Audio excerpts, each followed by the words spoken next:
नमस्कार, मेरा नाम सामर्थ्य विश्वकर्मा है और आज मैं आप सभी के सामने आगे 2 दिनों में के बाद जो चालू होने वाला है, शुरू होने वाला है या बोला जाए जिसका विमोचन होने वाला है, उस एसएससी सीजीएल 2025 स्कैम को होने के पहले ही आपको सचेत कर देता हूँ और एक्सपोज कर देता हूँ कि ये जो स्कैम होने वाला है वो क्या है, कौन करने वाला है, कैसे होने वाला है और कैसे कई महीनों से लेकर कई महीनों हो चुके हैं जिस पे एसएससी इसकी तैयारी कर रहा था।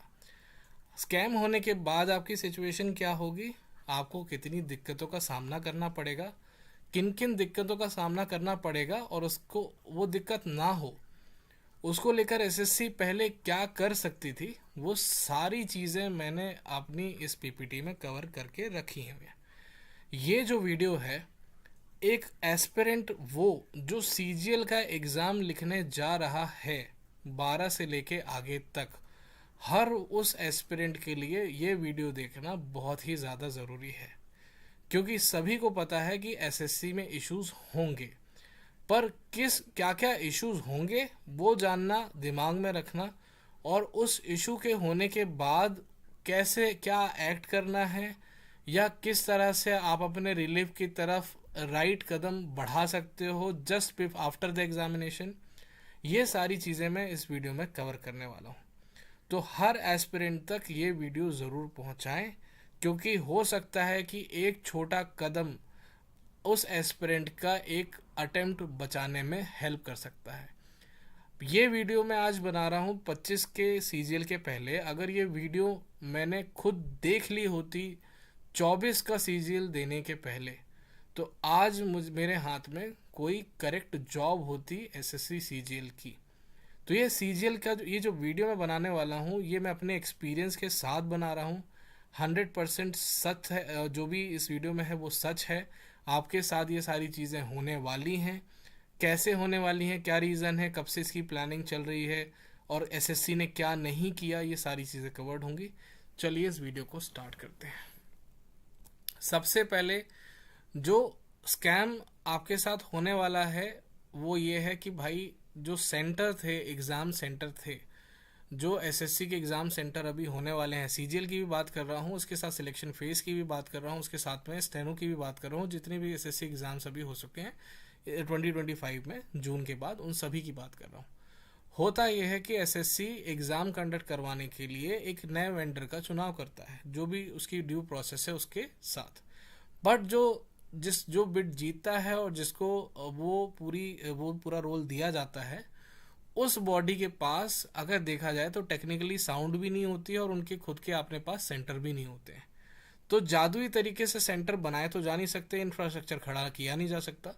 तो छोटे जो टपरे हैं, जो छोटे छोटे फ्लैट्स हैं, छोटे छोटे गोडाउंस हैं, खेतों में बने हुए जो गौशालाएं हैं, उसमें कंप्यूटर रखकर और सेंटर्स को खड़ा कर दिया जाता है। रातों रात सेंटर्स बना दिए जाते हैं। अब होता ये है कि सेंटर तो बना दिए गए हैं, एक नंबर जनरेट कर दिया गया है, बट ड्यू प्रोसेस ये होता है सर्विस लेवल एग्रीमेंट के हिसाब से, जिसकी पिक्चर आप अभी सामने देख पा रहे होंगे, कि जो क्या होता है कि जब भी एसएससी का कोई सेंटर, मतलब कोई भी लोकेशन सेंटर बनने वाली होती है, तो एसएससी के ऑफिशियल्स वहाँ विजिट करते हैं। वहाँ एक फुल कैपेसिटी में टेस्ट रन किया जाता है। उस टेस्ट रन के दौरान पूरे ऑफिशियल, वो जो पूरा स्टाफ है वो प्रेजेंट होता है, पूरा मैनेजमेंट प्रेजेंट होता है, हर किसी का जो रोल होता है वो अपना प्ले करता है। बायोमेट्रिक करने वाला बायोमेट्रिक कर कर दिखाता है। एग्जामिनेशन में जो अटेंडेंस होती है वो सारी चीज़ें लगाई जाती हैं, वॉशरूम चेक किए जाते हैं, बाकी जो भी छोटी छोटी फैसिलिटीज़ हैं जो एग्ज़ाम के कंडक्ट के दौरान यूज़ की जानी है, वो सारी चीज़ें टेस्ट की जाती हैं। उसके बाद पूरा एग्ज़ाम सही से कंडक्ट हो पाया, कोई टेक्निकल ग्लिच तो नहीं आया, ये सारी चीज़ें चेक होने के बाद ही वहाँ पे जो सिक्योरिटी मेजर्स हैं, सारी चीज़ें हैं कि नहीं हैं, वो सारी चीज़ें चेक करने के बाद ही उस सेंटर को गुड टू गो मिलता है और वो जो लोकेशन है वो एसएससी का एक एग्ज़ाम सेंटर बन पाती है। आपको सुनने में तो बहुत अच्छा लग रहा होगा। ये सारी प्रोसेस इस बार फॉलो की ही नहीं गई है। क्यों नहीं की गई उसके बारे में बात करेंगे, लेकिन इसके साथ ही साथ में क्या होता है कि जो भी मैन पावर है वहाँ पर सेंटर पे, एग्ज़ाम के 2 दिन पहले वहाँ पर 2-3 बार टेस्ट रन करती है जिससे कि चेक किया जा सके कि किसी तरह की कोई टेक्निकल इशू तो सेंटर पे नहीं आ रहा है। तो ये सारी चीज़ें रन करने के बाद ही एग्जामिनेशन सेंटर पे एग्ज़ाम होते हैं, जो कि एसएससी ने ये सारा पार्ट स्किप कर दिया। भाई क्यों स्किप किया उसके बारे में जानते हैं। अब देखो, कुल मिला के उन्होंने सर्विस लेवल एग्रीमेंट जो था एसएससी ने फॉलो नहीं किया है। अब इससे क्या है, नंबर तो बढ़ गए, सेंटर के नंबर तो बढ़ गए, लेकिन सेंटर की जो एग्ज़ाम सेंटर की क्वालिटी है ना, वो एकदम पाताल लोक में चली गई, इतनी बेकार। अब कुल मिला के एसएससी ने ऐसा क्यों नहीं किया, क्योंकि एसएससी तो यही कहेगी कि उनके पास प्रॉपर समय नहीं था। बट एसएससी एक्चुअली जो उनके माए बाप हैं, वेंडर हैं, जिन्होंने पैसा देकर ही वो बिड बिड जीती है, वो जब वो उनका बिजनेस अगर स्मूथ नहीं चलेगा तो आगे एसएससी को के ऑफिशियल्स को जो बोटी मिलती है, जो बोटी खाकर वो अपनी पुश्तें पाल रहे हैं और उसके साथ साथ फॉरेन ट्रिप्स कर रहे हैं, लग्जरी लाइफस्टाइल जी रहे हैं, वो सारी बंद हो जाएगी, क्योंकि सारा वो वेंडर के जो बोटियां मिल रही उन्हीं से तो हो रहा है ना। तो कुल मिला के एसएससी ने ये डिसीजन लिया कि कुल मिला के एसएससी वेंडर के किसी भी बिजनेस प्रोसेस से बिल्कुल भी इंटरफेयर नहीं करेगी। वेंडर अपना चाहे तो स्मूथ रन करे, बिल्कुल ही एकदम गिरे हुए सेंटर्स को हायर करे, जिससे कि उसकी कॉस्ट कटिंग भी अच्छी तरीके से हो रही है, क्योंकि सस्ता वेंडर है, सभी को पता है। तो एसएससी ने इस चीज़ ये डिसाइड किया कि हम वेंडर का जो प्रोसेस है, उसका जो smooth running of the business है, उसमें इंटरफेयर नहीं करेंगे। और एसएससी ने ये डिसाइड कर लिया कि बच्चों का फ्यूचर जाए भाड़ में, बच्चों का जो होगा वो देखा जाएगा। सेंटर चाहे सिक्योर हो नहीं हो, सेंटर का जो स्टाफ है वो ट्रेंड हो नहीं हो, सेंटर में जो स्टाफ है उसका कंडक्ट सही हो नहीं हो, सेंटर पे चीटिंग होने के चांस हो या नहीं हो, ये सारी चीज़ें उन्होंने नकार दी। अभी एसएससी के चेयरमैन हर जगह इंटरव्यू में जाके बोल रहे हैं कि हमने मैकेनिज्म ऐसा तैयार किया है कि एसआर बिल्कुल भी नहीं हो पाएगा, चीटिंग बिल्कुल भी नहीं हो पाएगा, हर तरीके से रोकने की कोशिश कर रहे हैं। आपने सेंटर पे जाकर यही नहीं देखा है कि सेंटर एग्ज़ाम सेंटर कैसा दिखता है, आपका किस हालत में है, कूड़े में बना हुआ है। आपके एग्ज़ाम सेंटर कई सारे ऐसे हैं जो कूड़े के बीच में बने हुए हैं, जहाँ पे नाक बंद करके इंसान जा नहीं पा रहा। ठीक है, आपके एग्ज़ाम सेंटर में कोई सिक्योरिटी मेजर्स नहीं है, किसी भी तरह का कोई टेक्निकल वहाँ पर फायरवॉल नहीं है, कि किसी भी तरह की कोई भी रोक टोक नहीं है कि वहाँ पे चीटिंग क्यों नहीं हो सकती। मतलब एक बेसिक क्वेश्चन ये उठ कर आ रहा है कि जो सेंटर एसएससी के बने हैं, ऐसा कौन सा प्रोसेस वहाँ फॉलो हो रहा है कि वहाँ पर चीटिंग नहीं की जा सकती। सिर्फ वहाँ एक इन्विजिलेटर खड़ा कर देने से आप ये अश्योर नहीं कर सकते कि वहाँ पर चीटिंग नहीं होगी। आपने उस सेंटर को विजिट ही नहीं किया, वो कितना सिक्योर है कितना इनसिक्योर है उसको जज किए बगैर आपने उसको अप्रूवल भी नहीं दिया है, फिर भी वो एक आपका एग्जाम सेंटर बन गया, क्योंकि पूरी प्रोसेस गई भाड़ में।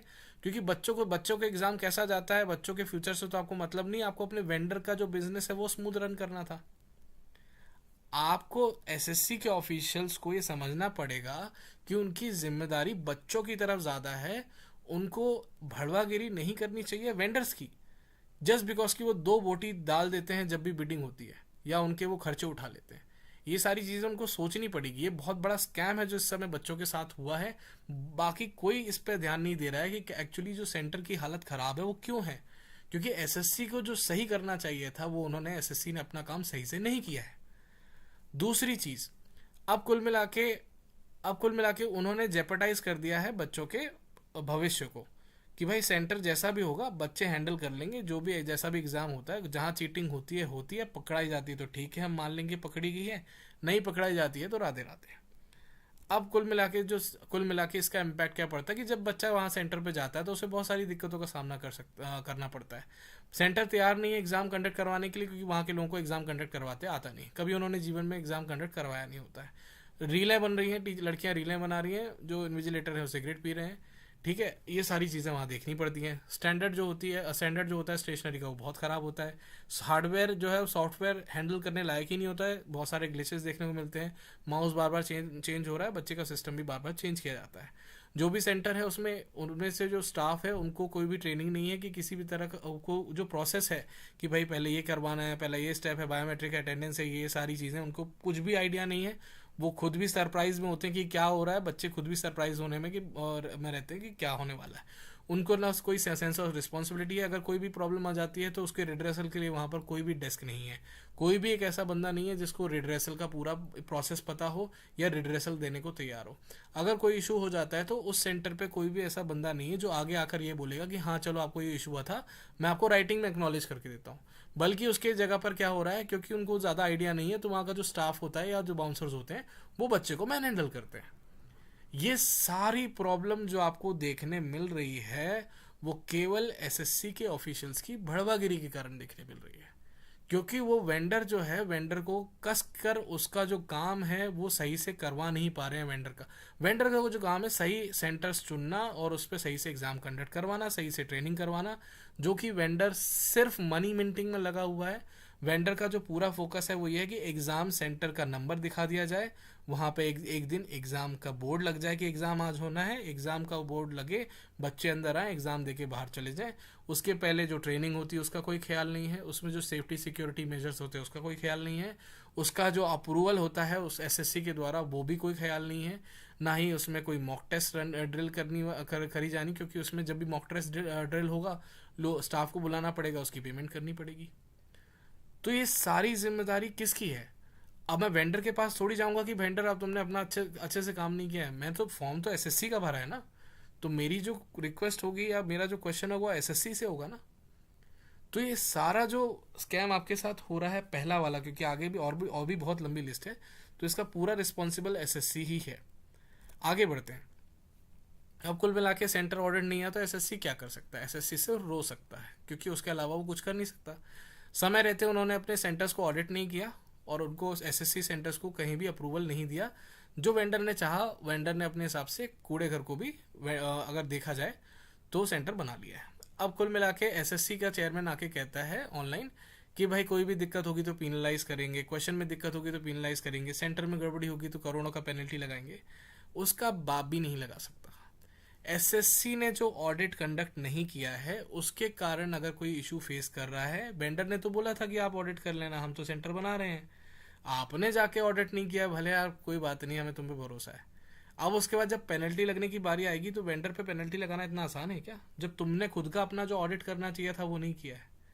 और इनकी दम तो इतनी है ही नहीं, अगर वहां पर ये करोड़ों की पेनल्टी लगाना शुरू कर देंगे तो वहां से बोटियां आना बंद नहीं हो जाएंगी।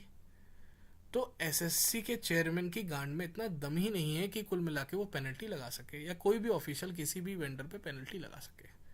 एसएससी यहाँ पर रोने के अलावा, ब्लेम गेम करने के अलावा और मीडिया इंटरव्यू में की हंसने के अलावा एसएससी के ऑफिशियल्स कुछ भी नहीं कर सकते हैं। आगे बढ़ते हैं। कुल मिला के वर्जिन क्वेश्चन पेपर की बात पे आते हैं। एसएससी के चेयरमैन का कहना है कि उनका क्वेश्चन पेपर वर्जिन है। मेरा यह कहना है कि जो उनकी कंटेंट ऑथराइजिंग एजेंसी है, जो कंटेंट मैनेज कर रही है और क्वेश्चन बैंक मैनेज कर रही है, वही वर्जिन है। इससे पहले उन्होंने किसी स्कूल का पेपर भी कंडक्ट नहीं करवाया है। इसके पहले उन्होंने आज तक कभी क्वेश्चन बैंक को हैंडल ही नहीं किया है। जो एजेंसी है वो पहली बार एसएससी को ही अपना ग्राहक बना के अपना ये बिजनेस स्टार्ट कर रही है। वो अपना जो बिजनेस का जो क्या बोलेंगे पोर्टफोलियो एक्सपैंड कर रही है कि अब हम कंटेंट मैनेज भी करने वाले हैं। उसका पहला ग्राहक एसएससी बन जाता है। क्वेश्चन बैंक जो मेंटेन कर रही है एजेंसी, उसने बिड जीतने के लिए, जैसे कि हम पत्ते खेलते हैं तो उसमें भर्ती भरते हैं ना, जो कमजोर कार्ड है वो फेंकते चले आते हैं क्योंकि उसकी कोई वैल्यू नहीं होती, हमें पत्ते खाली करने होते हैं। उस तरह से उन्होंने क्वेश्चन बैंक में क्वेश्चन ऐड करना शुरू किए और हजारों के तादाद में फालतू के क्वेश्चंस ऐड कर दिए जिनको उन्होंने ऑडिट नहीं किया, जिनमें 3 ऑप्शंस हैं, जिसमें क्वेश्चन कुछ और है आंसर कुछ और है। एक ही ऑप्शन को 4 बार कॉपी पेस्ट किया हुआ है, जस्ट बिकॉज कि उनको एक पर्टिकुलर डे ऑफ बिड के पहले क्वेश्चन बैंक का साइज दिखाना था। उन्होंने आगे सोचा होगा कि भाई इस क्वेश्चन बैंक को साइज तो दिखा लिया, क्वेश्चन बैंक को काफ़ी जब भी समय मिलेगा साफ कर लेंगे, बिड तो जीत ली जाए। बिड तो उन्होंने जीत ली। उनको आगे पता नहीं चला कि जो आगे इनका सिस्टम काम करने वाला है डायनामिक क्वेश्चन पेपर का, वो कैसे काम करता है। हालांकि वो तो उन्हें आज भी नहीं पता है कि क्वेश्चन बैंक कैसे मैनेज करना है और ऑटोमेटिक क्वेश्चन पेपर जनरेशन जो वो करवा रहे हैं एग्जामिनेशन में वो कैसे काम करता है, उसके प्रोज और कॉन्स क्या हैं, क्या क्या जो सावधानियां हैं वो बरतनी पड़ती हैं जिससे कि क्वेश्चन पेपर जनरेशन में कोई भी दिक्कत ना आए। कस्टमाइजेशन क्वेश्चन पेपर जनरेशन के कारण क्या क्या कस्टमाइजेशन क्वेश्चन बैंक में लागू करना है वो उन्हें नहीं पता है। तो कुल मिला के एक नया नवेला दूल्हा जिसको घर चलाने का कोई भी एक्सपीरियंस नहीं है, शादीशुदा लाइफ का कोई एक्सपीरियंस नहीं है, उसकी शादी करवा दी गई है। अब उसको कुछ नहीं पता कि आगे करना क्या है, तो धीरे धीरे गलतियां कर रहा है, गलती कर करके सीख रहा नहीं सीख रहा वो तो भगवान जाने। सबसे पहली गलती जो कंटेंट ऑथराइजिंग एजेंसी करती है वो रॉन्ग क्वेश्चंस बनाना। जब भी उन्हें बिड जीतनी होती है, बिड जीतने के समय पर उन्होंने अंधा बन के कुल मिला के क्वेश्चंस पे क्वेश्चंस अप्रूव किए। वही गलत क्वेश्चंस उन्होंने जब वो question paper making automatic making की, तो वही रॉन्ग क्वेश्चंस फैच होके सिलेक्शन फेज के क्वेश्चन पेपर में आए, वही स्टेनो के क्वेश्चन पेपर में आए। और कुल मिला के एसएससी ने क्या किया आगे, उसके बारे में तो अपन देखेंगे। अब एसएससी इसमें क्या कर सकता है? एसएससी कुछ नहीं कर सकता। एसएससी सिर्फ रो सकता है और ब्लेम गेम खेल सकता है, क्योंकि समय रहते उस क्वेश्चन बैंक को एसएससी को ऑडिट करना चाहिए था, जो कि एसएससी ने ऑडिट नहीं किया। प्रोसीजर है, ऑडिट करना चाहिए क्वेश्चन बैंक को, एसएससी ने उसे ऑडिट नहीं किया, और आपका जो कुल मिला के भविष्य उसके साथ अच्छे तरीके से खिलवाड़ हो गया। रॉन्ग मैपिंग, जब जल्दीबाजी कर रहे थे, बिड जीतनी थी, तो उन्होंने मैथ्स के क्वेश्चन को रीजनिंग में डाल दिया, जीके के क्वेश्चन को इंग्लिश में डाल दिया। इस तरह के क्वेश्चंस की रॉन्ग मैपिंग की, जो कि हमें स्टेनो के और सिलेक्शन के फेज के पेपर में देखने को मिली। तो ये रॉन्ग मैपिंग जो उन्होंने की वो सही नहीं की, और ये सारे क्वेश्चंस के सारे क्वेश्चंस आ गए। तो ये कुल मिला के किसकी गलती हो जाती है? एसएससी कहेगी कंटेंट ऑथराइजिंग एजेंसी की गलती है, मैं कहूँगा कि एसएससी ने ऑडिट नहीं किया है। अब एसएससी ने ऑडिट नहीं किया, एसएससी पिनलाइज नहीं कर सकती, कंटेंट ऑथरिंग एजेंसी को कुछ भी तरह से पिनलाइज वो कर नहीं सकते, उनके पास इतनी हिम्मत नहीं है, बोटियाँ आना बंद हो जाएंगी। अब कुल मिला के इसमें बच्चे को किसको नुकसान हो रहा है? केवल जो कैंडिडेट है उसको नुकसान हो रहा है। बच्चों का भविष्य गया तेल लेना, हमें तो कोई काम करना नहीं है। इनका जो टॉपिक ट्री है, जिसमें बच्चे मतलब ये जो टॉपिक में क्वेश्चन टैग करते हैं ना, कि क्वेश्चन किस टॉपिक का है, किस डिफिकल्टी लेवल का है, किस सब टॉपिक का है। समझ लीजिए कि सब्जेक्ट मैथ्स है, टॉपिक प्रोबेबिलिटी है, और डिफिकल्टी लेवल 1 2 3 4 5 इस तरह से रखा जाता है। तो इनका जो टॉपिक ट्री है वो बहुत ज़्यादा इलॉजिकल है। कैसे? कि इन्होंने एक ही क्वेश्चन बैंक मेंटेन कर रहे हैं, उसी में टायर 1 के क्वेश्चन डाल दिए हैं, उसी में टायर 2 के क्वेश्चन डाल दिए हैं। मैथ्स में समझिएगा, मैं मैथ्स का एग्जांपल लेके समझाने की कोशिश करता हूँ कि मैथ्स का एक क्वेश्चन का पूल है, उसमें उसी क्वेश्चन के पूल में टायर 1 के क्वेश्चन हैं, मैथ्स के ट्री में है। वही मैथ्स के ट्री में टायर 2 के क्वेश्चन हैं सिलेबस के। वही मैथ्स के ट्री में जेएसओ के भी क्वेश्चन है, क्योंकि जेएसओ का जो सिलेबस है स्टैटिस्टिक्स का, वो भी एक तरीके से मैथ्स है। तो कुल मिला के मैथ्स का अगर पर्टिकुलर एक क्वेश्चन फैच हो रहा है और आपके एग्जामिनेशन में मैथ्स का क्वेश्चन आ रहा है, वो टायर 1 का भी सिलेबस का आ सकता है, टायर 1 के पेपर में टायर 1 का भी आ सकता है, टायर 2 का भी आ सकता है। स्टैटिस्टिक्स जो होता है ना, जेएसओ का जो क्वेश्चन पेपर होता है, उससे भी क्वेश्चंस आ सकते हैं। मतलब इन्होंने क्वेश्चन को सेपरेटली टायर 1 का एक बैंक, टायर 2 का एक बैंक, और टायर जेएसओ के लिए, और बाकी सारे जो स्टेनो के पेपर होते हैं उनके, मतलब बाकी सारे अलग अलग पेपर्स के लिए अलग अलग ट्री लॉजिकली बनाए ही नहीं है। तो अगर आप सोच रहे हैं कि ये जब टायर 1 का पेपर देंगे तो टायर 2 का सिलेबस नहीं आ सकता, बिल्कुल आ सकता है। जेएसओ के क्वेश्चंस नहीं आ सकते भाई, स्टैटिस्टिक्स का बेसिक क्वेश्चन तो टायर 1 में आता है ना, मीन मीडियन मोड तो आता है, लेकिन जो सॉफ्टवेयर है उसे नहीं पता कि मीन मीडियन मोड है। सॉफ्टवेयर क्यों पता है कि स्टैटिस्टिक्स का क्वेश्चन देना है, तो जेएसओ का क्वेश्चन सिलेबस का उठा के दे रहा है, जो कि हमने सिलेक्शन फेज के पेपर में देखा है। तो जो एजेंसी है उसे अभी पता ही नहीं है कि क्वेश्चन बैंक मैनेजमेंट कैसे करते हैं। अगर कोई कस्टमाइजेशन मांगा है उनके मतलब जो उनका जिनको वो सर्व कर रहे हैं एसएससी को, उन्होंने कोई कस्टमाइजेशन मांगा है, उनकी कुछ रिक्वायरमेंट्स हैं, उनकी बिजनेस रिक्वायरमेंट डॉक्यूमेंट के हिसाब से उन्होंने अपने क्वेश्चन बैंक को मैनेज किया ही नहीं है, करते ही नहीं आता, क्योंकि पहली बार कर रहे हैं, कोई एक्सपीरियंस ही नहीं है इस चीज़ का। इससे पहले भी कंटेंट एजेंसी रही है, उससे इस तरह की तो कोई गड़बड़ नहीं हुई। वो तो एसएससी का डिसीजन था कि क्वेश्चन को बोनस देना है, नहीं तो क्वेश्चन में तो कोई गड़बड़ी थी नहीं। वो तो एसएससी ने जबरदस्ती स्कैम कर दिया बच्चों के साथ। तो ये भी आपको ध्यान रखिए कि कोई क्वेश्चन कुछ भी आ सकता है आपके टायर 1 में। आपको बस इतना ध्यान रखना है कि हम आगे चल के इस चीज़ को प्रूव कर देंगे कि भाई आउट ऑफ सिलेबस क्वेश्चन है, हमें क्या करना है, बोनस दिया जाना चाहिए। मगर इन क्वेश्चंस पे अपना समय वेस्ट ना करें, अपने मेंटली अपने आप को हार ना होने दें और आगे बढ़ जाएं, एग्जामिनेशन पेपर को आगे करें। ये स्कैम भी आपके साथ होने वाला है। कुछ इस तरह की मैं बात कर रहा था कि स्टैटिस्टिक्स में भी अगर देखा जाए तो टायर 2 और जेएसओ की अलग अलग एक ब्रांच बन जाए, एक आइडेंटिफायर बन जाए, हर ब्रांच में अपना रेलेवेंट क्वेश्चन हो, और इस तरह का कोई आइडेंटिफायर एडिशनल ऐड कर दिया जाए, तो ना अलजबरा के टायर 2 के क्वेश्चन टायर 1 में आएंगे, ना ही स्टैटिस्टिक्स के टायर 2 के जेएसओ के क्वेश्चन टायर 1 या टायर 2 में आएंगे। इस तरह के आइडेंटिफायर अगर ट्री अच्छे से मैनेज हो जाए और ट्री में क्वेश्चंस अच्छे से ऐड हो जाएं, भले ही 2 ट्री हैं तो एक क्वेश्चन को दोनों ट्री में रख सकते हो तो दोनों ट्री में रख दो, लेकिन 2 अलग अलग ट्री मेंटेन करना बहुत ज़रूरी है। अदरवाइज क्वेश्चन कुछ भी किसी भी सिलेबस का उठकर आ सकता है। रीजनिंग के केस में भी कुछ भी उठकर आ सकता है, जीके के केस में भी कुछ भी उठकर आ सकता है, और इंग्लिश के केस में भी कुछ भी उठकर आ सकता है, क्योंकि इनके क्वेश्चन बैंक में केवल इंग्लिश है। इंग्लिश का अगर कोई टॉपिक है, टॉपिक के भी मतलब एक टॉपिक बहुत वास्ट है, उसमें एक पार्ट ऑफ द टॉप एक सब टॉपिक उस टॉपिक का नहीं आता है, आपके पेपर में आ सकता है, क्योंकि इनके क्वेश्चन बैंक में उस तरह का कोई भी ट्री मैनेजमेंट इतना अच्छा नहीं है। अगली चीज़, अब क्या है कि आपको अभी देखा होगा सभी ने कि नोटिस एसएससी ने डाला हुआ है कि क्वेश्चन पेपर को बिल्कुल भी डिस्कशन उस चीज़ का नहीं कर सकते। क्यों नहीं कर सकते? क्योंकि उसमें भी एसएससी की तरफ से ही गलती है, और उनकी जो नई नवेली एजेंसी है उसकी तरफ से गलती है। होता यह है कि जो सॉफ्टवेयर इस्तेमाल कर रहे हैं जिससे कि automatic question paper generate 15 minute पहले होकर आ रहा है, हालांकि वो 15 मिनट पहले हो रहा है कि उसकी वर्जिनिटी से पहले ही एजेंसी या फिर एसएससी छेड़छाड़ कर रही है उसकी वर्जिनिटी से। इस पे भी बात होगी, पहले अभी हम देख लेते हैं कि एक्चुअली उसकी रिक्वायरमेंट क्या होती है। उसकी रिक्वायरमेंट ये होती है कि एक ब्लूप्रिंट चाहिए होता है। ब्लूप्रिंट का मतलब है कि मैथ्स का क्वेश्चन चाहिए प्रोबेबिलिटी का डिफिकल्टी लेवल 3 का, नेक्स्ट सेकंड क्वेश्चन चाहिए मैथ्स का, चाहिए मैथ्स के बाद मैथ्स का क्वेश्चन चाहिए अलजेब्रा का डिफिकल्टी लेवल 5 का, नेक्स्ट क्वेश्चन चाहिए time work and something something का डिफिकल्टी लेवल 1 का क्वेश्चन चाहिए। तो इस तरह से एक ब्लूप्रिंट तैयार होता है। इस ब्लूप्रिंट को एज अ इनपुट दिए बगैर आपका क्वेश्चन पेपर बन ही नहीं सकता। अब दिक्कत यह है कि अगर ब्लूप्रिंट एक है तो एक ही तरह के क्वेश्चन पेपर, एक ही टॉपिक, एक ही डिफिकल्टी लेवल का हर शिफ्ट में पूछा जाएगा।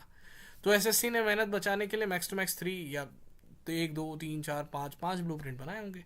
वही क्वेश्चन, सेट ऑफ क्वेश्चंस बार बार उसी तरह का टॉपिक, उसी तरह का जो डिफिकल्टी लेवल है वो बार बार रिपीट होगा। तो एसएससी तो यही चाहेगा कि उसके जो एक भी क्वेश्चन पेपर है उसको डिस्कस नहीं किया जाए, क्योंकि अगर एक क्वेश्चन पेपर डिस्कस हो जाता है तो एसएससी और उसके जो कंटेंट ऑथराइजिंग एजेंसी है उन्होंने जो अपनी मेहनत बचाई है, अब समझिए कि भाई उनकी ब्लूप्रिंट में एक पर्टिकुलर टॉपिक है टाइम एंड वर्क का, डिफिकल्टी लेवल 5 का, उसके ब्लूप्रिंट में क्वेश्चन नहीं है। तो कंटेंट ऑथराइजिंग एजेंसी जो कि नई नवेली उस क्वेश्चन को बनाएगी क्यों? मतलब आपके किसी भी शिफ्ट में उस क्वेश्चन के आने की प्रोबेबिलिटी 0। तो अगर क्वेश्चन पेपर डिस्कस होगा तो सबसे ज़्यादा नुकसान किसका होगा? एसएससी का होगा, कंटेंट ऑथराइजिंग एजेंसी का होगा, कि उन्हें नए नए क्वेश्चंस बनाने पड़ेंगे। नए क्वेश्चंस बनाने पड़ेंगे तो उनके हाथों में दर्द होगा, ऑथराइजिंग एजेंसी के हाथों में दर्द होगा, तो एसएससी की जेब ढीली हो जाएगी। तो ये सारी चीज़ें, उन्होंने ब्लूप्रिंट ही उनके इतने लिमिटेड हैं कि अगर एक क्वेश्चन पेपर आप समझ लेते हो, 2-3 सेट ऑफ क्वेश्चन पेपर अलग अलग समझ लेते हो, तो आपको एक आइडिया लग जाता है आखिरी दिन आते आते कि क्या क्वेश्चन ये पूछ रहे हैं। इसमें बेसिकली गलती देखा जाए तो ये जो अपना काम बचा रही है कंटेंट ऑथराइजिंग एजेंसी, उसका और एसएससी का है। उसके बाद मिस हैंडलिंग ऑफ क्वेश्चंस। अभी जो रिसेंटली पेपर हुआ है उसके बारे में बता देता हूँ। सिलेक्शन फेज का पेपर था। एक क्वेश्चन उन्होंने फैच करवाया कि भाई कॉम्प्रिहेंशन का एक क्वेश्चन था, उसमें बोला गया था कि टोन ऑफ द पैसेज पूछनी है। अब मैं आपको ये बता रहा हूँ कि इनका जो सॉफ्टवेयर है जो ऑटोमेटिकली क्वेश्चन पेपर बनाता है, उसमें फीचर ही नहीं है कि 4 लगातार क्वेश्चन एक ही कॉम्प्रिहेंशन से पूछ ले। मतलब एक कॉम्प्रिहेंशन का पैसेज है, उसके एक क्वेश्चन, 2 क्वेश्चन, 3 क्वेश्चन, 4 क्वेश्चन लगातार वो फैच कर लें, ऐसा सॉफ्टवेयर में फीचर ही नहीं है। ना ही क्लोज टेस्ट में इस तरह का फीचर है। अगर आपके एग्जाम पेपर में क्लोज टेस्ट आ रहा है या कॉम्प्रिहेंशन आ रहा है, तो मान लीजिए क्वेश्चन पेपर बनने के बाद बैक एंड से क्वेश्चंस को चेंज किया गया है उसको कॉम्प्रिहेंशन के लगातार 4 क्वेश्चन बनाने के लिए। पहले दिन इनको ये पता नहीं था, नया नया पेपर करवा रहे थे, पहले पहले इनको पता नहीं था कि कॉम्प्रिहेंशन में ये चीज़ें आती हैं। तो कॉम्प्रिहेंशन का एक क्वेश्चन फैच हुआ, इनको पता चलता है कि कॉम्प्रिहेंशन का एक क्वेश्चन फैच हो गया है। ये एग्जाम पेपर बोल रहे थे ना कि वर्जन है 15 मिनट पहले बनता है, कोई नहीं देखता है। हालांकि इन्होंने देखा, भाई क्वेश्चन पेपर बना, क्वेश्चन पेपर को उन्होंने बैकएंड से चेक किया, देखा तो एक कॉम्प्रिहेंशन का क्वेश्चन है, उसमें टोन ऑफ द पैसेज पूछा हुआ है। तो उन्होंने क्या किया, क्योंकि समय कम था, 15 मिनट बाद पेपर चालू होने वाला था, उन्होंने वो कॉम्प्रिहेंशन का जो पैराग्राफ है वो कॉपी किया, पेस्ट किया। उसके पहले के जो 3 क्वेश्चन थे, एक क्वेश्चन था एक्टिव पैसिव का, एक एंटोनिम सिनोनिम का, और एक कोई तीसरा क्वेश्चन रहा होगा। क्वेश्चंस का पैसेज से कोई लेना देना नहीं था, फिर भी वो उस क्वेश्चंस में क्वेश्चन के पहले पैसेज को पेस्ट करके क्वेश्चन में चेंजेस किए गए, उस क्वेश्चन को अप्रूव किया गया, जिससे कि बच्चों को लगे कि नहीं 4 लगातार क्वेश्चन जो है कॉम्प्रिहेंशन के आए हैं। ये एसएससी की कंटेंट ऑथराइजिंग एजेंसी ने किया है। फर्स्ट जो शिफ्ट्स हुए थे सिलेक्शन फेज के, उनमें बच्चे चाहे तो कमेंट सेक्शन में मेरी कही हुई बात को हामी दे सकते हैं, जिन्होंने भी ये चीज़ फेस की है। तो अब आप बताइए कि आपका क्वेश्चन पेपर बनने के बाद, आपका एग्जामिनेशन होने के पहले कंटेंट ऑथराइजिंग एजेंसी पढ़कर सही भी कर रही है? मैं कह रहा हूँ अगर आपने कॉम्प्रिहेंशन आपके एग्जाम में आया है तो 100% उन्होंने बैकएंड से चेंजेस किए हैं आपका क्वेश्चन पेपर बनने के बाद। बनने के पहले तो कर ही नहीं सकते। अगर आपके पेपर में क्लोज टेस्ट आया है, स्टेनो के पेपर में क्लोज टेस्ट आया, आपके सिलेक्शन फेज में अगर क्लोज टेस्ट आया है, तो आप रेस्ट अश्योर्ड रहिए, आपका क्वेश्चन पेपर बनने के बाद एक कंटेंट ऑथराइजिंग एजेंसी के सब्जेक्ट मैटर एक्सपर्ट ने पढ़ा है, उसके बाद उसमें से क्वेश्चन हटाए हैं, क्वेश्चन हटा के क्लोज टेस्ट के क्वेश्चन लगाए हैं।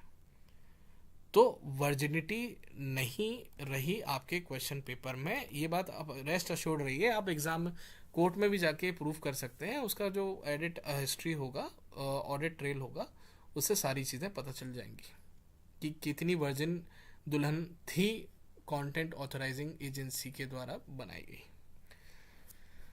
हाँ भाई, अब एसएससी क्या कर सकती है और क्या नहीं कर सकती? भाई सिंपल बात है, एसएससी क्वेश्चन बैंक को ऑडिट कर सकती थी, उसको फ्रीज कर सकती थी कि उसमें फर्दर कोई चेंजेस ना हो पाए, और सही तरीके से क्वेश्चन पेपर बना सकती थी। सॉफ्टवेयर में कुछ प्रोडक्ट में कुछ अपडेट्स करती जिससे कि कॉम्प्रिहेंशन और क्लोज टेस्ट भी आ सके। थोड़ा टाइम लगता है लेकिन प्रोडक्ट अच्छा डेवलप हो सकता था, नहीं किया। अब एसएससी कंटेंट एजेंसी को किसी भी गलत क्वेश्चन के लिए पिनलाइज नहीं कर सकती, क्योंकि गलती तो एसएससी की है कि एसएससी ने क्वेश्चन बैंक को अप्रूव ही नहीं किया, ना ऑडिट किया। जब एसएससी की गलती है, कंटेंट एजेंसी की, वो तो अपना काम कर ही रहा था, तुम्हारा ऑडिट का काम था, ऑडिटर ने ऑडिट नहीं किया, फिर ऑडिटर बोलता है कि नहीं तुमसे गलती हो गई है और इसका खामियाजा तुम्हें भुगतना पड़ेगा। तो भाई ऑडिटर की गलती हुई ना। अगर आप ऑफिस में काम कर रहे हो, आपका मैनेजर आपके काम को चेक करके आगे भेजता है, उसने काम चेक नहीं किया, आपके काम में गलती आ गई, तो जो डांट पड़ेगी वो मैनेजर को पड़ेगी, क्योंकि मैनेजर का काम था चेक करना। वीपी आके तुम्हें थोड़ी डांटेगा कि तुमसे गलती हो गई, वो तो पहले मैनेजर को डांटेगा, तुम्हारा काम था ऑडिट करना। तो इसकी पूरी अकाउंटेबिलिटी जब एसएससी के ऊपर है, तो एसएससी के चेयरमैन या कोई भी ऑफिशियल हो जाए, डीओपीटी मिनिस्टर हो जाए, उनकी हिम्मत ही नहीं कि वो पीनलाइज कर सके। They will sue them, vendor तो स्यू कर देगा। तो अब वहाँ जो एसएससी के चेयरमैन उड़ा रहे हैं कि हमारे पास ये है, हमने ये किया, हमने वो किया, हम पेनलाइज करेंगे, करोड़ों का वो करेंगे, और मुस्कुरा देते हैं इंटरव्यू के दौरान कि भाई हमने ये कर दिया, हम करोड़ों का पेनल्टी लगाएंगे। कुछ नहीं लगा सकते आप, आपकी अथॉरिटी में ही नहीं है, गलती आपकी है, आपके ऊपर पेनल्टी लगनी चाहिए। जितनी पेनल्टी उन्होंने अभी बताई है, सारी की सारी एसएससी के चेयरमैन पे ही लगनी चाहिए, क्योंकि सबसे ज़्यादा unfair means in the conduct of examination SSC के चेयरमैन नहीं किए हैं, जो कि मैं आपके सामने रख चुका हूँ। आगे बढ़ते हैं। अभी भाई बात है कि सीट बिकी हुई है, ठीक है। अब चेयरमैन साहब बोलेंगे कि हमारा इसमें कोई हाथ नहीं है। देख लेते हैं कितना हाथ है कितना नहीं है। पहली चीज़ तो एसएससी के जो सेंटर है वो रोबस्ट और सिक्योर नहीं है। क्यों? क्योंकि उनके उनके ऊपर कोई ऑडिट नहीं हुआ है, किसी भी रैंडम प्रॉपर्टी को उन्होंने एसएससी का एग्जाम सेंटर बना दिया है। जनरली इंडिया है, कोई भी देश है, करप्शन बहुत ज़्यादा है, तो इंसान यही सोचेगा कि हमारे यहाँ के बच्चों को पास करते हैं, पैसे थोड़ा इनसे कमा लेंगे। अगर एग्जांपल लूँ तो पिछले साल जो सीजीएल एग्जामिनेशन हुआ है, उसमें सेक्टर 62 एक सेंटर था नोएडा का, उसमें 50 सिलेक्शन का ठेका उठा। पीडब्ल्यूडी की अदर्स के 50 बच्चे सिलेक्ट हुए हैं एक ही सेंटर से, बल्कि पूरे इंडिया में अगर देखा जाए तो लगभग 18,000 वैकेंसीज थी टोटल, और टोटल 138 वैकेंसी ही थी पीडब्ल्यूडी अदर्स की, जिसमें से 50 सिलेक्शन केवल सेक्टर 62 से ही हुए हैं। जम्मू भटिंडा और गितोपिथन सेंटर है जो कि बंगाल में आता है, तीनों का डिस्टेंस इतना ज़्यादा है। देखो भटिंडा अलग पड़ता है, जम्मू अलग पड़ता है, गितोपिथन बंगाल में पड़ता है। इसका अगर देखा जाए तो कुछ कॉमन फीचर नहीं है एक्स सर्विसमैन कैटेगरी से, लेकिन एक्स सर्विसमैन के 30% सिलेक्शन केवल इन्हीं 3 सेंटर से आए, बल्कि लगभग 200 सेंटर थे सीजीएल में। पीडब्ल्यूडी अदर्स के एक ही घर के 2 बच्चे, ऐसे 2 घर मतलब 4 बच्चे, 2 घर, हर घर के 2 भाई, ऐसे 2 भाई के दो भाई के 2 सेट। पी दोनों एक ही घर के 2 बच्चे, दोनों के पीडब्ल्यूडी अदर का सर्टिफिकेट भी है, एक ही सेंटर पे एक ही दिन एग्जाम देते हैं, सीजीएल क्रैक कर लेते हैं। ये सारी डिटेल मैंने हालांकि विजिलेंस में दी हुई है, लेकिन इसके ऊपर कोई भी रिस्पॉन्स नहीं आया है। अभी जो सिलेक्शन फेज का एग्जाम हुआ है, उसमें जो 10th का एग्जाम हुआ है, उसमें एक रोल नंबर आपको यहाँ दिख रहा होगा स्क्रीन पर, शुभम कुमार बंदे का नाम है। ये फोटो मेरे पास आई है। ये एक सॉफ्टवेयर है, नो वीएनसी एक सॉफ्टवेयर है, जिससे एक कंप्यूटर की स्क्रीन में जो भी काम चल रहा है उसको फैच करवा के आप दूसरे कंप्यूटर की स्क्रीन में दिखा सकते हो, और उसी में आप पेपर दे सकते हो। तो पेपर स्क्रीन शेयर करके, स्क्रीन को एक्सटेंड करके जो पेपर देने वाली चीज़ें हैं वो तो सारी हो ही रही हैं। मैं तो ये फोटो दिखा रहा हूँ, ये मेरे पास पहुंची है, देखो इसमें रोल नंबर भी लिखा है, इसमें बंदे का नाम भी लिखा हुआ है। क्वेश्चन नंबर 11 है, अगर वो आंसर की में आया तो हमें पकड़ में आ जाएगा। तो मतलब ये सारी चीज़ें भी हो रही हैं। तो यहाँ सीडेक क्या कर रहा है आपका, अगर देखा जाए तो अगर ये सारी चीज़ें हो रही है तो सीडेक क्या कुल मिला के अपने चने चबा रहा है, चने खा रहा है क्या, गुड़ चने खा रहा है वहाँ बैठ के? वो मशीन क्या कर रही है? सारी चीज़ें तो हो रही है। जब कोई भी एरे गहरे सेंटर को आप बना दोगे कुल मिला के अपना एग्ज़ाम सेंटर, तो ये सारी चीज़ें तो होगी। ये आप कैसे रोक रहे हैं, मतलब आप कैसे अश्योर कर रहे हो कि ये सारी चीज़ें नहीं हो रही हैं?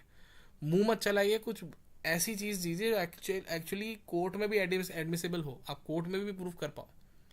बोलने से चीज़ें नहीं होती हैं।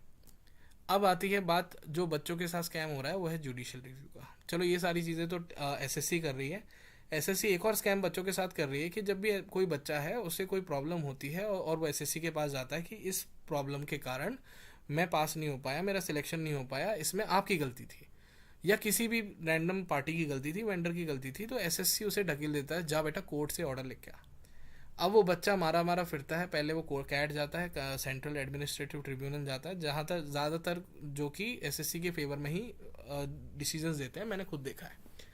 कैट दिल्ली ने ये बोला कि एसएससी से बहुत ज़्यादा गड़बड़ें हुई हैं एसएससी सीजीएल 2024 के एग्जामिनेशन कंडक्ट में, हर तरह की गलती उन्हें गिनवा दी।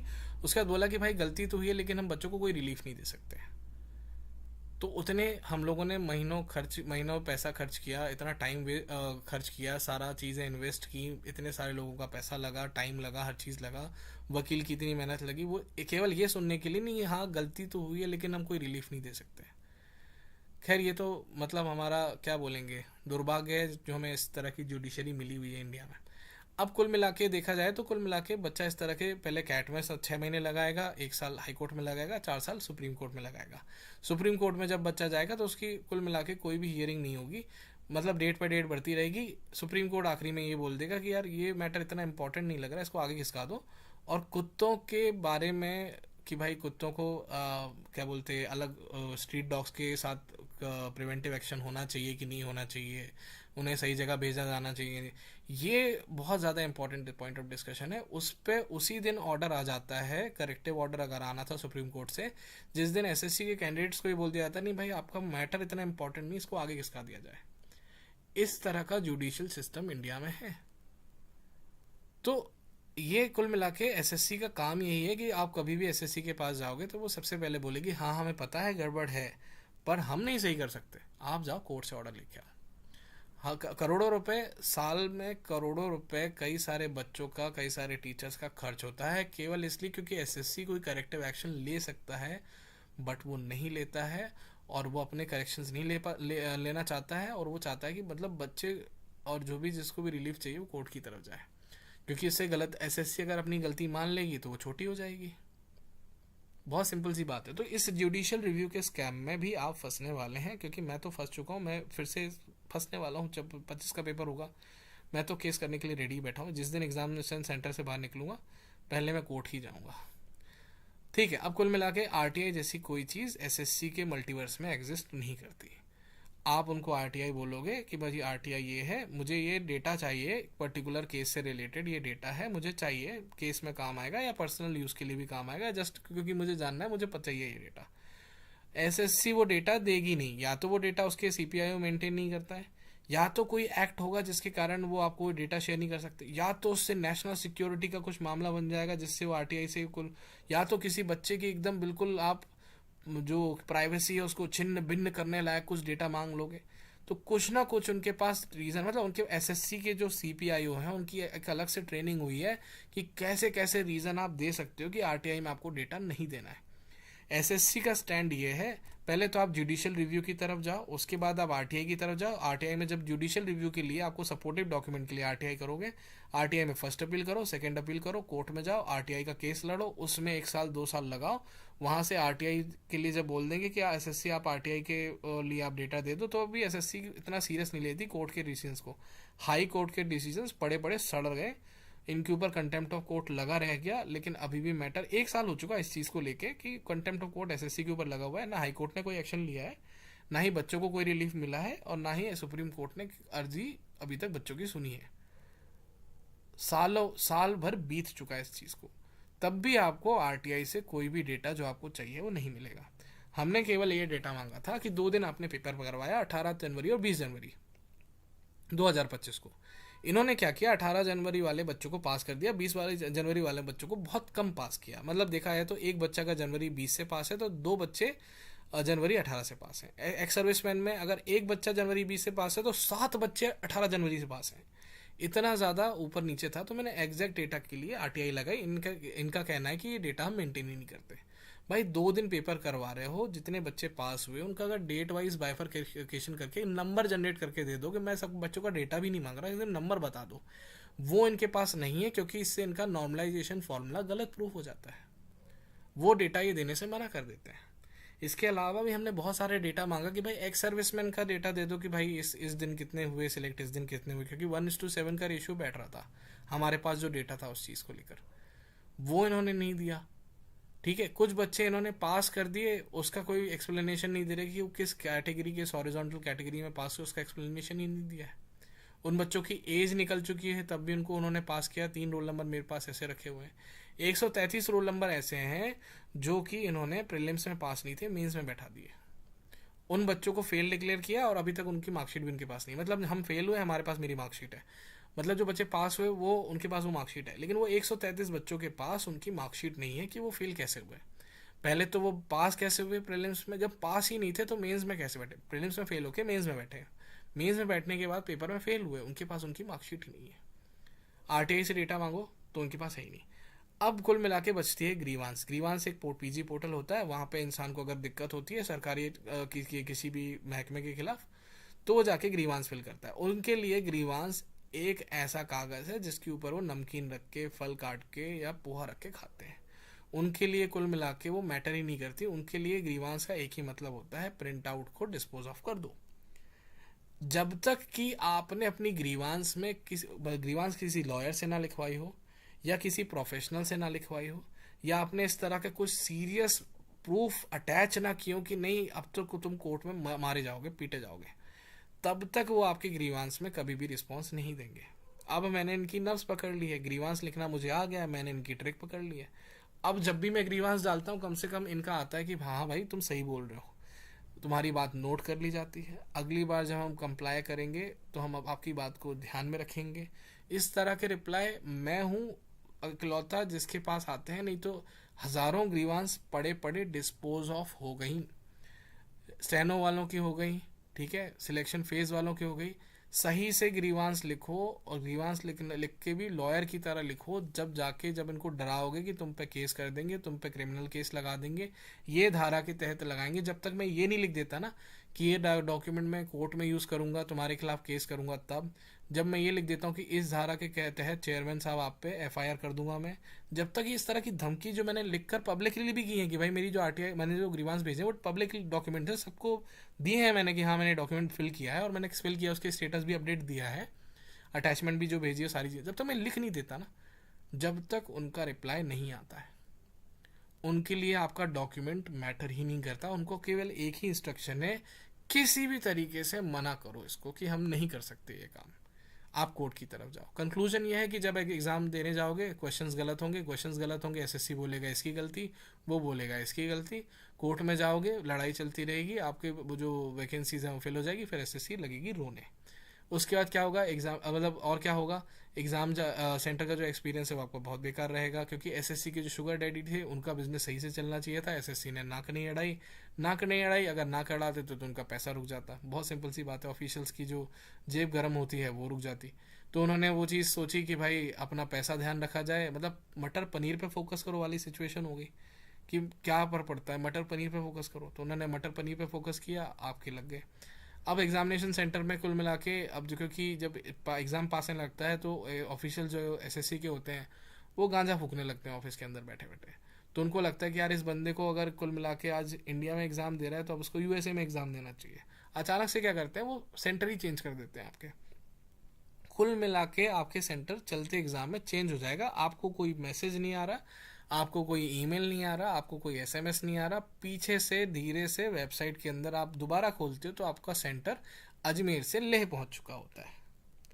आधा घंटा बचा है एग्ज़ाम सेंटर के, आप अजमेर के बाहर खड़े हो, आपको एग्ज़ाम सेंटर लेह के बाहर पहुंचना है उस आधा घंटे में, जिसमें आपके पास कोई साधन नहीं है। ठीक है, आपके साथ कोई आया नहीं घर का अगर एग्ज़ाम देने के लिए, अगर घर का भी आया होता तो आपके लिए हेलीकॉप्टर तो वैसे भी नहीं कर देता, 1300 किलोमीटर डिस्टेंस हो जाता है। ये सारी चीज़ें ये लोग करेंगे। अभी लोगों के साथ होना शुरू हो गई है, मेरे पास मैसेज आना शुरू हो गए कि भाई अचानक से एग्ज़ाम सेंटर बदल जा रहा है। मैं दोबारा अपना एग्ज़ाम सेंटर नहीं चेक करूँगा। मैंने चेक किया था, जबलपुर आया था 22 तारीख को, एक पर्टिकुलर शिफ्ट में मेरे एग्ज़ाम है, मैंने स्क्रीनशॉट लिया, मैंने चेयरमैन साहब को भेज दिया। चेयरमैन साहब मेरा ये एग्जामिनेशन है, इस दिन एग्जामिनेशन है, चेंज नहीं होना चाहिए, मैं आपका नौकर नहीं हूँ जो बार बार चेक करता रहूँगा, लिख के मैंने भेज दिया है। इस तरीके से आपको एसएससी के अगेंस्ट स्टैंड लेना पड़ेगा। कोई भी आपका, अगर आपका डेट इंटीमेट हुआ है, सिटी इंटीमेट हुआ है, भेज दो चेयरमैन को, सीधे सीधे ईमेल कर दो, ईमेल कर दो, पीजी पोर्टल पे डाल दो, उनके जितने भी आप प्रिंट आउट लेके पोस्ट कर दो, स्पीड पोस्ट कर दो, टाइम डेट उसमें लिखी होनी चाहिए जब आपने प्रिंट आउट निकाला है। आप बस उसको मेल कर दो कि भाई इस समय पे मैंने ये निकाला था, इस सेंटर पे था, इस सिटी पे था, इस टाइम पे मेरा पेपर था, अब तुम ऐसी तैसी कराओ। मेरा एग्जामिनेशन सेंटर चेंज हुआ और आपने मुझे प्रॉपरली विद टाइम ड्यूरेशन, मतलब इन ड्यू टाइम अगर इंटीमेट नहीं किया तो आपकी गलती है, आप री एग्ज़ाम मेरा करवाना अपने पैसे से, और मेरे अकेले का भी री एग्ज़ाम आपको करवाना पड़ेगा, आपको आपके बाप को भी करवाना पड़ेगा। मैंने लिख कर भेज दिया है, आप लोग भी लिखकर भेज दो और चिंता छोड़ दो। जिस दिन एडमिट कार्ड निकल के आएगा, अगर जबलपुर नहीं हुआ, कुछ और हुआ, एग्ज़ाम में नहीं देने जाऊंगा, क्योंकि मैं चेयरमैन या एसएससी की किसी ऑफिशियल का एज अ एजेंसी भी उनका नौकर नहीं बैठा हूँ कि मैं बार बार चेक करता फिरूँ। ना ही उन्होंने कुछ ऐसा स्पेसिफिकली लिखा है कि हम एग्ज़ाम सेंटर बाद में भी चेंज कर सकते हैं। आप देखिए, ऐसा कहीं नहीं लिखा हुआ है। मैं क्यों देखूँ? मैं उनके बाप का नौकर हूँ? नहीं। अब कुल मिला के आपने क्वेश्चन मार्क किए, उसके बाद भी एसएससी बैकएंड से वो क्वेश्चन चेंज कर देगी। आपने सी मार्क किया होगा, सी सही आंसर था, प्रोविजनल आंसर किया गया, फाइनल आंसर किया गया, वो सी का डी कर चुके होंगे। मतलब जो सही ऑप्शन था वो डी में शिफ्ट कर दिया होगा, डी का ऑप्शन जो लिखा था वो सी में शिफ्ट कर दिया होगा। सही आंसर आज की डेट में डी है, आपने सी लगा के आया है। ये सारी चीज़ें पहले प्रूफ की जा सकती थी, क्योंकि क्वेश्चन आईडीज इशू करते थे एसएससी की आंसर की में।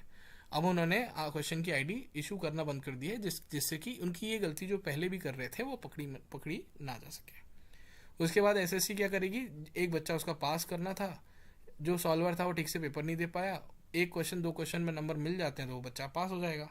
तो एसएससी क्या करती है? उन बच्चों को पास करवाने के लिए रैंडम क्वेश्चन उठाती है और उसमें बोनस देना शुरू करती है। बोनस देना शुरू करेगी तो आपका रैंक अगर 100 था वो शिफ्ट होकर 150 हो जाएगा, जिस बंदे का 150 था वो उसका पुश होके 100, 99, 98, 50, 40, 10 कुछ भी हो सकता है, कितने नंबर भी बढ़ा देंगे वो। तो लास्ट ईयर के पेपर में लगभग 44 मार्क्स का इन लोगों ने डिफरेंस क्रिएट कर दिया, और कुल मिला के 35 मार्क्स के बाद तो सिलेक्शन ही नहीं हो रहा था। अगर देखा जाए तो लेवल 7 की अगर जॉब चाहिए तो 35 मार्क्स का ही आप जुआ खेल सकते हो। उसके बाद 35 मार्क्स की गलती के बाद तो 390 में से आपकी जॉब ही नहीं मिल रही थी। 44 मार्क्स का इन्होंने हेर फेर कर दिया बोनस दे के। हम कोर्ट गए, हमने पूछा कि भाई हमें बता दो कि बोनस क्यों दिया है, क्योंकि क्वेश्चन में बोनस देने लायक कुछ भी नहीं है। तो उन्होंने बोला भाई ये बहुत बड़ी सीक्रेट इन्फॉर्मेशन है, अगर आपको दे दी तो उससे नेशनल सिक्योरिटी इशू हो सकता है। ऐसी कुछ खतरनाक एक्सप्लेनेशन उन्होंने दी। कोर्ट ने बोला हाँ हाँ हाँ बिल्कुल सही बोल रहे भाई। तो कोर्ट की भी हिम्मत नहीं है आज की डेट में कि इनकी वो एक्सप्लेनेशन एसएमई रिपोर्ट जिसमें लिखा है कि भाई बोनस मार्क्स क्यों दिया वो निकलवा पाए। कैट दिल्ली चाहती तो वो एक्चुअली वो लिटरेचर निकलवा सकती थी कि बोनस मार्क्स क्यों दिया है, उस पर डिस्कशन हो सकता था, लेकिन उसकी कॉम्पिटेंस इतनी नहीं थी और उन्होंने वो प्रोसेस इंपॉर्टेंट नहीं समझा फॉलो करना कि उस पूरी एसएमई रिपोर्ट को ऑन रिकॉर्ड लाया जाए और उस पर डिस्कशन किया जाए। हाई कोर्ट ने मांगी है लेकिन एसएससी नहीं देगा, मुझे पता है। अब कुल मिला के ये स्कैम भी आपके साथ होने वाला है। अब एसएससी कुल मिला के आप पे वार्निंग दे चुकी है कि भाई इस चीज़ पे आप फाइन करेंगे। भाई सिंपल बात है, एसएससी को बोलो पेनलाइज पहले आप अपने वेंडर को करो जिसने कि फालतू एग्जाम सेंटर बना रखे हैं, उसको करो जिसने क्वेश्चंस में इतनी सारा गलतियां की हैं। अगर वो आपने उनको पेनलाइज किया तब एसएससी तुम्हारी औकात बनती है कि हम पे कोई भी एक्शन लेने के बाद हम पे पेनलाइज करो, या हम पे एफआईआर करो, या हम पे केस करो। पहले उन पे करो जिन्होंने क्वेश्चन पेपर या पूरे एग्जामिनेशन की पूरी ऐसी तैसी कर चुकी है। अब आप क्या कर सकते हो? देखो सबसे इंपॉर्टेंट सेक्शन आपके लिए है। सबसे पहले तो ये कि आपको कोई भी डिफ़िकल्टी फेस करनी पड़ती है, सबसे पहले रॉन्ग क्वेश्चन पे आ जाता है, उसमें बहुत सारी चीज़ें लिखी हुई हैं। अगर रॉन्ग क्वेश्चन आता है तो उसको नोट करो और मेरे साथ शेयर करो, और मैं बताऊंगा कि उसको किस चैनल से आप चेयरमैन को भेज सकते हो या एसएससी को इंटीमेट कर सकते हो। सबसे पहली चीज़ तो किसी भी तरह का कोई भी इशू आता है, मैंने टेलीग्राम का जो लिंक है वो इस वीडियो के नीचे डिस्क्रिप्शन में डाल दिया, मेरी ईमेल आईडी भी उसी की जस्ट नीचे लिखी होगी। आप सबसे पहले कोई भी इशू होता है प्लीज़ मुझे अपनी पूरी डिटेल्स भेजिए, अपना कॉन्टैक्ट भेजिए। मैं बाहर नहीं करूँगा, मैं पब्लिक नहीं करूँगा, ये मेरी रिस्पॉन्सिबिलिटी है। आपका अगर कॉन्टैक्ट आपने मुझे ईमेल पर भेजा है, रेस्ट अश्योर्ड कि वो किसी गलत हाथों में नहीं जाएगा। एडमिट कार्ड कॉन्टैक्ट नंबर के साथ अपना एडमिट कार्ड आप मुझे भेजिए, जिससे कि मैं अश्योर्ड रहूँ कि सामने वाला जेन्युइन है और सही अपनी प्रॉब्लम भेज रहा है, मुझे स्पैमिंग नहीं हो रही है, क्योंकि मैं उसको किसी करेक्ट अथॉरिटी के पास ले जाऊंगा, मैं गलत साबित नहीं होना चाहता। हालांकि मैं आपका नाम यूज़ नहीं करूंगा इन कंप्लेंट्स में, मैं अपना खुद का नाम यूज़ करूंगा, अपनी खुद की आइडेंटिटी प्रूफ लगाऊंगा। आइडेंटिटी प्रूफ नहीं लगाओगे तो कोई भी कंप्लेंट सीरियस नहीं लेता। तो अब मैं आपसे एडमिट कार्ड मांग रहा हूँ, आपके आइडेंटिटी प्रूफ नहीं मांग रहा हूँ। कॉन्टैक्ट दीजिए, एडमिट कार्ड दीजिए, जो भी गलत क्वेश्चंस आए हैं मुझे बताइए। कोई भी सर्वर टेक्निकल इशू आता है तो आप भाई अगर ऐसे कुछ इश्यूज आते हैं जिनका आपको एक्नॉलेजमेंट सेंटर से लेना है, तो अपनी अटेंडेंस की एग्जिट होती है, मतलब एग्जिट अटेंडेंस जो होती है, थंबप्रिंट होता है और बायोमेट्रिक होता है, वो मार्क मत कीजिए। सेंटर का जो स्टाफ है उससे रिक्वेस्ट कीजिए पोलाइटली कि भाई जब तक आप मुझे राइटिंग में नहीं देते कि मेरे साथ ये इशू हुआ है, तब तक मैं अपना बायोमेट्रिक एग्जिट नहीं करूँगा। अपनी बात पर अड़े रहिए, उनका काम है वो लेंगे, अगर वो नहीं लेंगे तो भी ठीक है, आप अपने कोर्ट में जब मूव करोगे तो बता सकते हो कि भाई मैंने एग्जिट मार्क इसलिए नहीं किया था। आप समझ रहे हो इस बात को? एग्जिट मार्क मत कीजिए। एग्जिट मार्क करेंगे तो आप कोर्ट में जाएंगे तो आप कोर्ट यही बोलेगा कि भाई आपने तो बोला था कि आपका एग्जिट मार्क हो गया। एग्जिट मार्क मतलब आपका एग्जाम तो सही से हुआ है, सेंटर ने तभी तो लिख के नहीं दिया, मतलब सेंटर तभी लिख कर नहीं दे रहा है क्योंकि आपका एग्जामिनेशन सही से हुआ था, क्योंकि आपने एग्जिट मार्क किया है। तो आपको एग्जिट मार्क नहीं करना है तब तक जब तक वो आपको एक एक्नॉलेजमेंट नहीं दे देते हैं, और अपने सेंटर पे अपने सेंटर को छोड़कर भी नहीं जाना है। वो लोग फिजिकल होते हैं तो होने दीजिए, आपको अपना एग्जिट मार्क नहीं करना है। तुरंत आपको सेंटर के मैनेजमेंट के अगेंस्ट एफआईआर करनी है कि सेंटर पे मेरे साथ ऐसा ऐसा व्यवहार हुआ है, एग्जिट मार्क नहीं करने दिया है और एक्नॉलेजमेंट नहीं दिया है। दूसरी चीज़, इतना तो आपको करना पड़ेगा, मैं आपको ये नहीं बोल रहा हूँ कि धक्का मुक्की मारपीट करनी है, अपने बात पर अड़े रहना है, केवल सही तरीके से सही भाषा का उपयोग करते हुए। ठीक है, मैन हैंडलिंग सेंटर पे कोई भी करे नहीं करे उससे अपने को मतलब नहीं, अपने को अपनी तरफ से गलत नहीं होना है। किसी भी तरह का सर्वर टेक्निकल इशू होता है, आपको टाइम कम मिलता है, अब सेंटर का एक्नॉलेजमेंट लीजिए, कैसे भी लीजिए, मैंने सारी चीज़ें बता चुका हूँ। किसी भी तरह से आपको चीटिंग होती हुई दिखाई देती है, आपको अपना नाम, एडमिट कार्ड, कॉन्टैक्ट नंबर देने की जरूरत नहीं है। आप सिर्फ मुझे ये बताइए कि किस पॉइंट ऑफ टाइम पर, किस सेंटर पर, किस शिफ्ट में ये सारी चीज़ें हो रही थी। ट्राई कीजिएगा फ़ोटोज़ वगैरह सारी चीज़ें ला पाएँ, कुछ ऐसे प्रूफ दे पाएँ जो मैं आगे फॉरवर्ड करूँ तो उस पर एक्शन भी हो। मतलब आप सिर्फ मुझे डेट टाइम बता दो और उस पर एक्शन हो जाए, ऐसा पॉसिबल नहीं है। मैं कोई इस तरह का डेटा मैनेज नहीं कर रहा हूँ, आपको कुछ ना कुछ प्रूफ लाकर देना पड़ेगा, अश्योर करना पड़ेगा मुझे कि भाई आप एक एक्शन लो, तो मैं आपके बिहाफ पर एक एक्शन लूंगा, और मतलब अपने बिहाफ पर भी एक्शन लूंगा कि भाई इस जगह पर चीटिंग हुई है, स्क्रीन शेयर हो रही थी, फ़ोन अंदर ले गया था, इन्विजिलेटर ही पेपर दे रहा है, कुछ भी हो सकता है एसएससी के पेपर में। तो वो सारी चीज़ें आप मुझे रिपोर्ट करो, ईमेल आईडी पर करो, चाहे तो टेलीग्राम पर करो। कोई भी और इशू फेस होता है तो आप मुझे टेलीग्राम पर लिखो, सारी चीज़ें करो। अब कुल मिला के आपको ध्यान रखना है कि आपको अगर ऐसी कोई डिफ़िकल्टी होती है जिसमें आपको ज़रूरत है कि आपको ऐसे एक्नॉलेजमेंट लेने की ज़रूरत है, तो एक्नॉलेजमेंट ज़रूर लो। एग्जिट मार्क कर तब तक नहीं करो जब तक एक्नॉलेजमेंट नहीं आ जाती है। तो जितने भी इश्यूज होते हैं देखो, होने तो सारे इश्यूज वाले हैं जितने भी मैंने लिस्ट किए हैं, और भी सारे इश्यूज हो सकते हैं, आप मुझे बताएं, क्योंकि मैं जैसे ही एग्ज़ाम ख़त्म होगा कोर्ट की तरफ मूव करूँगा, क्योंकि मुझे पता है कि इश्यूज प्लांटेड हैं, पहले से ही प्लांटेड है। मुझे पता है कि ये इशू उन्होंने जानबूझकर प्लांट किए हैं, क्योंकि उनको मतलब नहीं है, उनको वेंडर को बचाना है जिनसे उनकी रोजी रोटी चलती है, उनको मतलब नहीं है कि आपको क्या डिफ़िकल्टीज फेस करने की ज़रूरत है। सीटें वैसे ही बिक चुकी हैं, अगर आप अपने लिए खड़े नहीं हुए, अपने लिए खुद आवाज़ नहीं बने, तो वैसे ही आपके लगने वाले हैं। तो भाई इसी के साथ I am signing off. Share this video with everyone, ये हर बच्चे को वीडियो ज़रूर पहुंचाओ, सबको ये वीडियो ज़रूर देखना चाहिए। अगर ये वीडियो नहीं देखा, बाद में देखोगे तो बहुत पछताओगे, क्योंकि अगर आपने एग्ज़ाम के पहले नहीं देखा और बाद में देखा तो आप बहुत पछताओगे कि भाई ये वीडियो पहले मिल जाता तो आई शुड हैव नोन कि क्या करना चाहिए पॉइंट ऑफ टाइम पे। Thank you everyone, signing off, सामर्थ्य विश्वकर्मा।